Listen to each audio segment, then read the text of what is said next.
ജീവിതത്തിന്റെ പല സ്റ്റേജുകളിലും പലപ്പോഴും നമ്മൾ എന്ത് ചെയ്യണമെന്ന് അറിയാതെ നിൽക്കുന്ന സമയത്ത് മോട്ടിവേഷൻ ഒരാൾ തന്നു എന്നുണ്ടെങ്കിൽ നമുക്ക് ഭയങ്കര ഒരു എനർജി ആയിരിക്കും അല്ലെ. പല പല രീതിയിൽ നമുക്ക് മോട്ടിവേഷൻ വരാം. ഇപ്പൊ ഒരു നല്ലൊരു ബുക്ക് വായിക്കുന്നതിലൂടെ, ഇപ്പൊ എക്സാമ്പിൾ പറയുകയാണെങ്കിൽ പൗലോ കൊയ്ലോന്റെ ആൽക്കമിസ്റ്റ് പോലെയുള്ള ബുക്കുകൾ, ചേതൻ ഭഗത്തിന്റെ ബുക്കുകൾ, അതൊക്കെ വായിക്കുമ്പോൾ അതിൽ നമ്മൾ ഒരുപാട് ഇൻസ്പിറേഷൻസ് ചെയ്യാം, നമുക്ക് ഒരുപാട് അത് ഇൻസ്പയർ ആവാറുണ്ട്.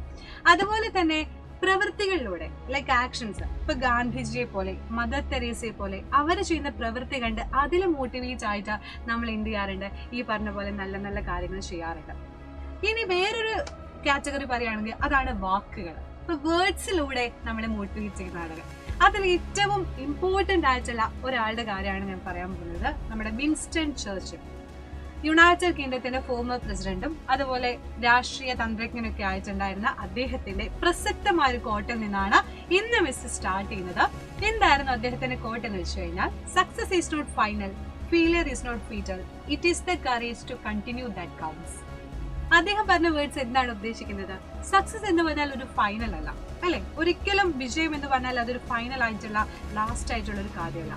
ഫെയിലിയർ എന്ന് പറഞ്ഞാൽ ഒരു ഫീറ്റലും അല്ല, ഒരു വിധിയുടെ പുറത്ത് അയ്യോ ഞാൻ തോറ്റുപോയി എന്ന് പറയുന്നതും അല്ല. മറിച്ച് നമ്മൾ എത്രത്തോളം അതിൽ നിന്ന് കടന്ന് ചിന്തിക്കുന്നോ, എത്രത്തോളം അതിൽ നിന്ന് നമ്മൾ മോട്ടിവേറ്റഡ് ആകുന്നോ, എത്രത്തോളം നമ്മൾ അതിനെ അതിജീവിച്ച് ജീവിക്കുന്നോ, അവിടെയാണ് എന്തെന്ന് പറയുന്നത് സക്സസ് എന്ന് പറയുന്നത്, അല്ലെങ്കിൽ നമ്മുടെ ലൈഫിൽ നമ്മൾ എവിടെയെങ്കിലും എത്തിപ്പെട്ടു എന്ന് പറയുന്നത്. അപ്പൊ ഒരൊറ്റ നിമിഷം കൊണ്ട് കിട്ടുന്ന ഒരു സക്സസോ അല്ലെങ്കിൽ ഒരൊറ്റ നിമിഷം കൊണ്ട് നമുക്ക് നഷ്ടപ്പെടുന്ന പല പല കാര്യങ്ങളോ അല്ല ഇടമക്കളെ നമ്മുടെ ജീവിതം. ഇപ്പൊ നിങ്ങൾക്ക് പറയുകയാണെങ്കിൽ നിങ്ങളുടെ പരീക്ഷ, നിങ്ങൾ പല സമയത്ത് പേടിക്കുന്ന ഒരു കാര്യമാണ് പരീക്ഷയെ പറ്റിയിട്ട് അല്ലെ. പരീക്ഷയെ തോറ്റുപോവോ അല്ലെങ്കിൽ പരീക്ഷയെ ജയിച്ചു കഴിഞ്ഞാലുള്ള സന്തോഷം. പക്ഷെ അതൊക്കെ ഒരു നിമിഷത്തേക്ക് മാത്രം ഉള്ളതാണ്. അത് കഴിഞ്ഞിട്ട് നിങ്ങൾ അതിനെ എങ്ങനെ കൗണ്ട് ചെയ്യുന്നു, എങ്ങനെ നിങ്ങൾ അതിനെ മുന്നോട്ട് കൊണ്ടുപോകുന്നു, അവിടെയാണ് നിങ്ങൾ ജയിച്ചു എന്ന് പറയുന്നത്. അപ്പൊ നിങ്ങൾ ചെയ്യേണ്ട കേസ് ഇത്രയേ ഉള്ളൂ. നിങ്ങൾ ചില സമയത്ത് വളരെ മാർക്ക് കുറഞ്ഞു എന്നുണ്ടെങ്കിലോ അല്ലെങ്കിൽ പഠിച്ചതൊന്നും ശരിയാകുന്നില്ല എന്നുണ്ടെങ്കിലോ ഇങ്ങനെ നിങ്ങൾ പലതും ചിന്തിച്ചുകൊണ്ടിരിക്കാണ്ട് നിങ്ങൾ ധൈര്യപൂർവ്വം അത് മുന്നേറാം. നിങ്ങൾ അതിനെപ്പറ്റി ചിന്തിക്കാതെ മാക്സിമം നിങ്ങളുടെ എഫേർട്ട് എടുത്ത് പിന്നീട് അങ്ങോട്ടേക്ക് നിങ്ങൾ ശ്രമിച്ചുകൊണ്ടിരിക്കുക. എത്രത്തോളം ശ്രമിക്കുന്നു അത്രത്തോളം റിസൾട്ട് നമുക്ക് കിട്ടും. അപ്പൊ ഇപ്പൊ നിങ്ങൾക്ക് ശരിക്കും പറഞ്ഞാൽ ഏറ്റവും ബെസ്റ്റ് ആയിട്ടുള്ള ഒരു ടൈമാണ്. പരീക്ഷാ കാലമെല്ലാം കഴിഞ്ഞു, ഇനി അടുത്ത പരീക്ഷയ്ക്ക് തയ്യാറെടുക്കാനുള്ള സമയമാണ്. അപ്പൊ ഈ സമയം മുതൽ തന്നെ നിങ്ങൾ അടിപൊളിയായിട്ട് നിങ്ങൾ പ്രിപ്പയർ ചെയ്ത് തുടങ്ങിക്കഴിഞ്ഞാൽ സക്സസ് എന്ന് പറയുന്നത് നിങ്ങളുടെ കയ്യിൽ തന്നെ ഇരിക്കും. സോ അതുകൊണ്ട് വിൻസ്റ്റൺ ചർച്ചിൽ പറഞ്ഞതുപോലെ തന്നെ സക്സസ് ഒരു ഫൈനൽ അല്ല, ഇറ്റ് ഇസ് ഫെയിലിയർ എന്ന് പറഞ്ഞാൽ അതൊരു ഫീറ്റലും അല്ല.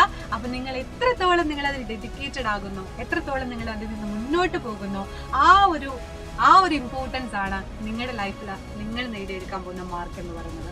സോ എല്ലാവരും അടിപൊളിയായിട്ട് പഠിക്കാൻ വേണ്ടി പറ്റട്ടെ. പുതിയൊരു സ്റ്റാർട്ടിങ് ആവട്ടെ. മാർക്ക് കുറഞ്ഞവർക്കും അല്ലെങ്കിൽ മാർക്ക് കിട്ടാൻ ആഗ്രഹിക്കുന്നവർക്കും എല്ലാവരും അടിപൊളിയായിട്ട് ഈ ഒരു എക്സാം, ഇനി വരാൻ പോകുന്ന എക്സാമിന് നല്ല രീതിയിൽ തന്നെ പ്രിപ്പയർ ചെയ്യാൻ വേണ്ടി പറ്റട്ടെ. ലൈഫിൽ ഇതുപോലെ നല്ല രീതിയിൽ നിങ്ങൾക്കൊരു മോട്ടിവേഷൻ ഉണ്ടാവട്ടെ എന്ന് പറഞ്ഞുകൊണ്ട് മിസ് നിർത്താട്. ഇതുപോലെയുള്ള അടിപൊളി വീഡിയോസുമായിട്ട് ഇനിയും നെക്സ്റ്റ് വീഡിയോസിൽ മിസ് വരാം. സോ അതുവരേക്കും ബൈ, see you videos.